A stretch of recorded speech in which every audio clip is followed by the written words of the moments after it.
గడ్డి కేంద్రానికి వచ్చి రైతుల కష్టాలను ఆలకించారు.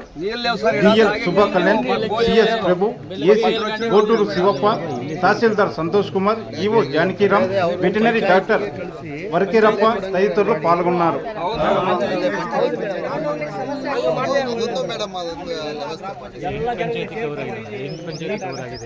ನಮ್ಮ ಪಂಚಾಯತ್ 5 ಮೇಡಮ್ ಅಲ್ಲೇ ಒಳ್ಳೂರು 5 ಕಿಲೋಮೀಟರ್. ಇಲ್ಲಿಂದ 15 ಕಿಲೋಮೀಟರ್ ಬರುತ್ತೆ ಮೇಡಮ್. ಅಲ್ಲಿಂದ ಬಾಡಿಗೆ ತಗೊಂಡು ಬರಬೇಕು. ಮళ్ళీ ಬೆಳಗ್ಗೆ 7 ಗಂಟೆಗೆ ಬರುತ್ತೆ.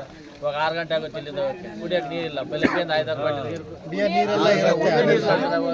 ನೀರಿಲ್ಲ, ಊಟ ಇಲ್ಲ, ಕುಡಿಯೋಕ್ಕಾಗಲ್ಲ.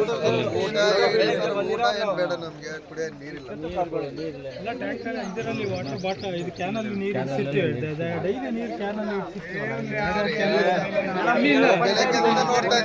4 ದಿವಸ ರಜಾ ಮಾಡಿದ್ವಲ್ಲ, ಹಂಗಾಗಿ ಇವತ್ತು ರಶ್ ಆಗಿದೆ. 4 ದಿವಸ ಯಾವತ್ತೂ